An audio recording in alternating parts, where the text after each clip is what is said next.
Oh my gosh, is this a live stream where I'm actually speaking on this channel? Welcome to my Chicago Cubs, Chicago White Sox franchise in MLB 24, the show.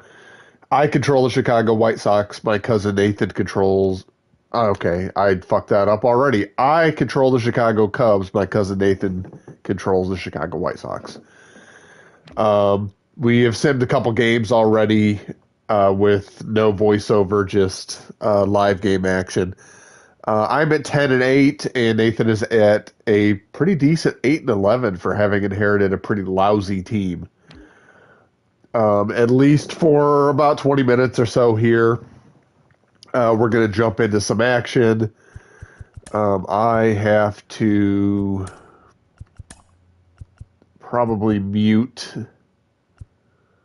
the commentary. Like what they've done with the fence line out there. Defensively, I think. Okay. I got to remember to turn that back on now when the time comes. All right, advanced day. I have 41 players on my 40-man roster somehow. Easy fix. Okay. Smokies.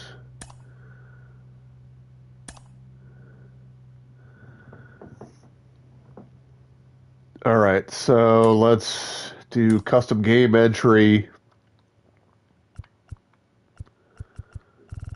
Situation importance. I want it to be high. Earliest I would enter would probably be the 7th or 8th. Maybe the 8th.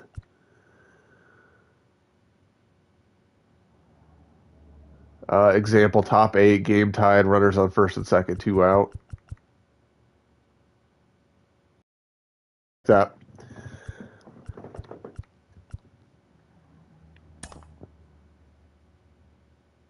And no custom game entry. Okay. So I got the win against Miami.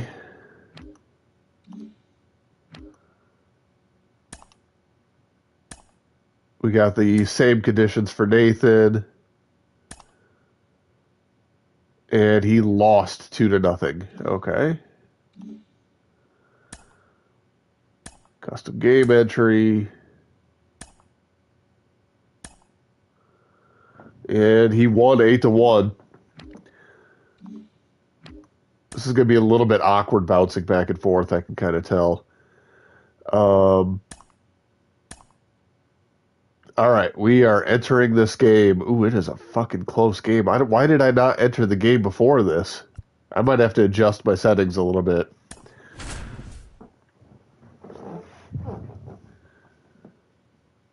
I definitely should have entered the game prior to this happening. Now batting. Team select. We're going to watch this play out. Holy shit, that crowd is loud. Okay.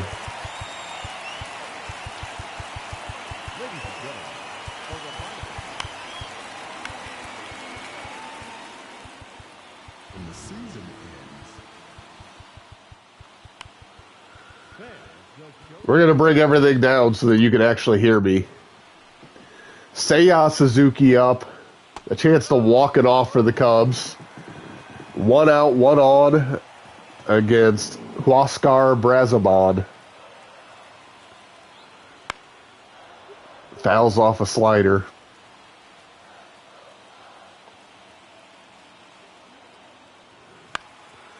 Ground ball, base hit through the right side. Let's see, did the runner move up to third? Yes, we have men on the corners with 1 out. A big 1-out hit for Suzuki, and it's up to Christopher Morel. A sac fly would do it. And he takes a slurve down and in. Morel off to a slow start to the season, but has had a big day today. 3 for 4, a homer, 2 singles, and a couple RBIs, and a chance to be the hero.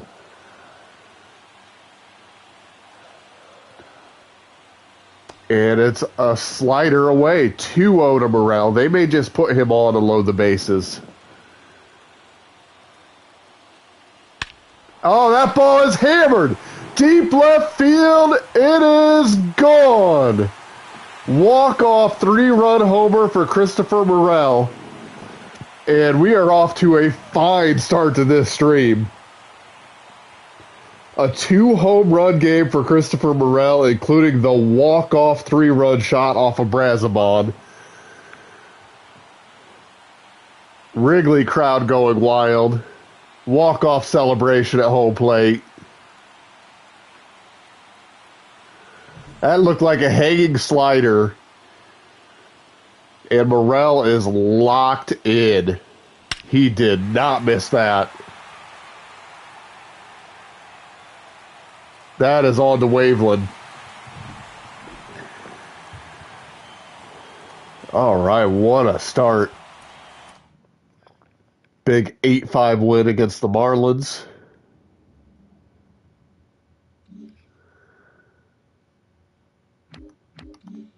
Had the White Sox played already? They have. Okay. All right, play next game, custom game entry. We're going to reduce the situation importance a little bit. And there we go. White Sox up 3-2, trying to hold a lead against Minnesota. Let's jump in.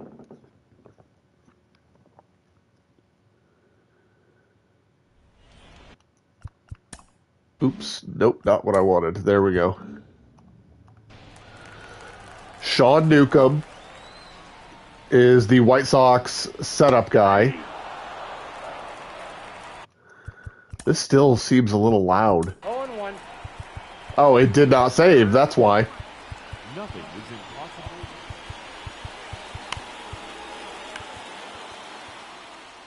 When the season ends.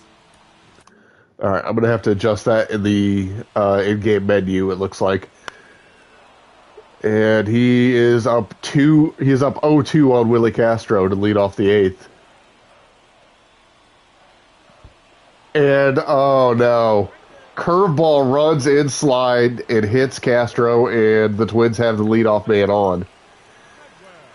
Castro runs reasonably well over at first. Not a huge threat to steal second base. Who hits lefties very well. And he takes hard ground ball foul past first base, 1-1.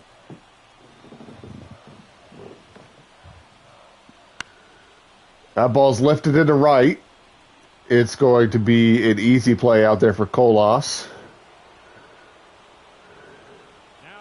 And there's one away with man on first for Royce Lewis. At some point here, I've got to consider taking Andrew Vaughn out of this game. He's playing second base right now, which is out of position for him. He is eligible to play that position, but he's a terrible defender. So maybe if this gets to the 9th inning, we go ahead and remove him from the game and get our best defensive lineup out there. Ground ball to first, Josh Naylor takes it himself. 2 away. Runner moves up to second. Carlos Correa up to bat. Another guy who hits lefties very well. The tying run on second. And it's a curveball. It catches the outside corner for strike 1.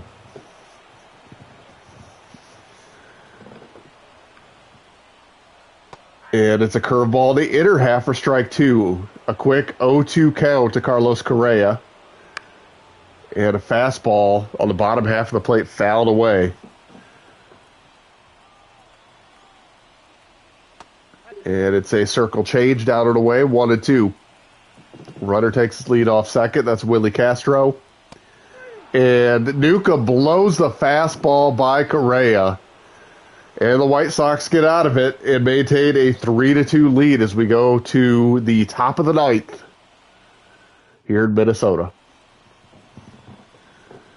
Oh, yeah, we're going to finish playing game for sure. Steven Okert coming in for Minnesota. He has a 9 earned run average in 10 innings pitched. Somehow got 3 holds despite not getting a whole lot of outs, it looks like. Righties are crushing this guy, hitting 500 off of him, and we've got Andrew Benintendi up first. And we might look at making a change. I know Benintendi does hit lefties okay, but we got to get Paul DeYoung into this game anyway, and this might just be the spot to do it. He would stay in the game and play short. Nicky Lopez would go to second base. Andrew Vaughn to first, and Josh Naylor would probably slide to the outfield. So let's do that.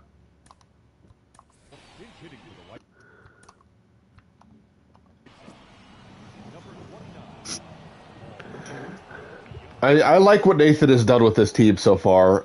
He's definitely improved the pitching pretty dramatically. He's brought in a couple good bats. He's a little heavy on like first base, DH, corner outfield type guys. But even he acknowledges that and is going to look to acquire like a catcher or a middle infielder, try to flip one of those guys to fill those positions. And it's a swing and a miss, strike three. DeYoung pitch hits and strikes out. And it'll be Corey Lee. Corey Lee has been pretty good. Probably surprisingly good. He is about an average defensive catcher, but he's hitting pretty well. And if you get this kind of offensive production out of him, this is a guy who could be a piece for this team. So the way Nathan and I run these franchises is we are only eligible to trade for players that get put on the trading block. So we can't just go around the league and pick up all of our favorite players. It's only players that the CPU teams put on the trading block are players that we're eligible to trade for. So it's pretty limiting. Free agency, we're wide open. We can do whatever we want in free agency, but as far as trades go, only players the CPU puts on the trade block. All right, there's a man on first, one away. Nicky Lopez up to bat. Definitely better against righties. And he rips one down the line into the corner. That's trouble. That's going to be extra bases. Here comes the throw into the plate, and the runner holds at third. It's going to be second and third with one out after the double by Nicky Lopez. And we're to the top of the order to Yoan Moncada. Ooh, he was on that.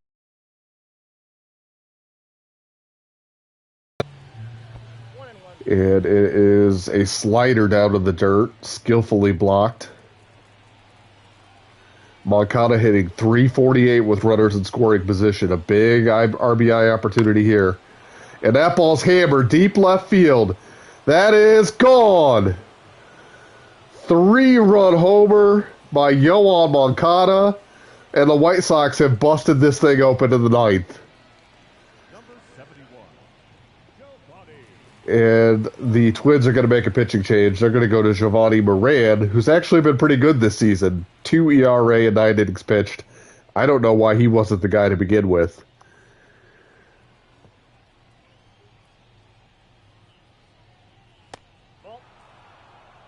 And it's a ball up high to Luis Robert. Robert, not off to a great start to the season, hitting just 218. But he is a true star for this team. I expect he's going to turn it around and really be a centerpiece of this rebuilding effort for Nathan and the White Sox. And that looked like a hanging slider, but Robert was out in front.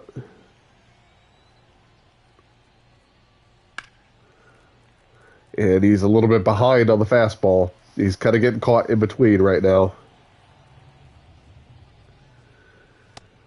Fastball way inside, runs into 2-2.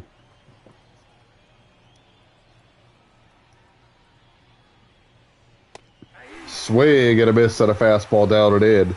2 away.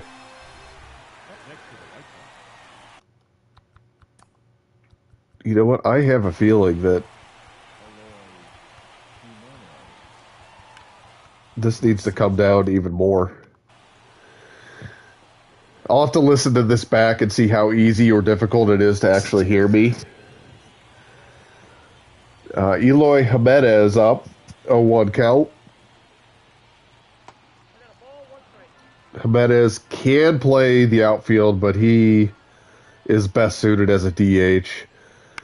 Unfortunately, that's kind of the situation with Andrew Vaughn as well. I mean, he can play second, third, quarter outfielder, first base, but he doesn't do any of it well. He's probably best suited as a DH. You could probably get away with sticking him at first because of the construction of Nathan's roster right now. We're trying to get away with Vaughn playing second base right now, just to get all of the best bats in the lineup. It's a huge drop off between Andrew Vaughn and Paul DeYoung, even though DeYoung is a better defender. So Michael Kopech is going to come in.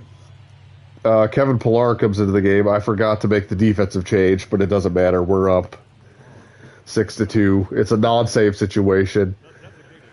I'm more explaining the franchise and how that works right now because this game actually does not look to be that close or in jeopardy. We broke it open. Otherwise, I'd be paying more attention to the in-game action. I think the goal for Nathan when he first started this was maybe to try to be competitive in year 2. After some big trades very early on here in April, as players first hit the trade block, I think he's moved that timeline up a little bit, and I think he wants to try to hang in the Central Division race this year. That's pretty aggressive, that's ambitious, but it's not a strong division. If the Twins struggle, if the Guardians struggle, I think Nathan can probably hang around 500 and try to make a run at this, especially if he continues to add to this team. Next year, he's got some prospects coming up. Colson Montgomery is a middle infield prospect that's in the waiting. He's probably going to fill one of the 2 middle infield positions that I think are a need for this team. Nicky Lopez is a good bench bat. Paul DeYoung is kind of bench organizational depth. Like those are guys that are not long-term starters on a successful team. But the White Sox come into Minnesota, get a 6-2 win. The big 3-run homer by Yoan Moncada in the top of the 9th, busted this game open. Drew Thorpe gets the win, the rookie right-hander. He's another one of the big-time prospects for the White Sox. It's not a loaded farm system, but they have a couple guys that I think are going to be really solid pieces for them. Let's see, do I have time for one more game? I don't think I do. So I'm going to pause here. This is going to kind of be the way that we handle these sims. Some of them are just going to be entire games where I let the game play out from start to finish. I don't talk over it. I let the in-game commentary do the work, and we just watch entire games. And then when I have time, occasionally I'm going to jump in like this, and we're going to quickly move through some games and jump in into some close games, and I will talk through it. So it's going to be a little bit of both. We're gonna do this. This is going to be the primary sim on this channel until probably mid-July when EA College Football comes out. Then that is going to be the primary game of this channel. And then when Madden comes out, I'm going to alternate seasons of college football and Madden. There'll probably still be some baseball sprinkled in, but for the next 2 months, this is going to be primarily a baseball channel. I hope you enjoyed. I am going to be back in a little bit to do this exact same thing. So I hope you stick around. I hope you come back. Thanks for watching.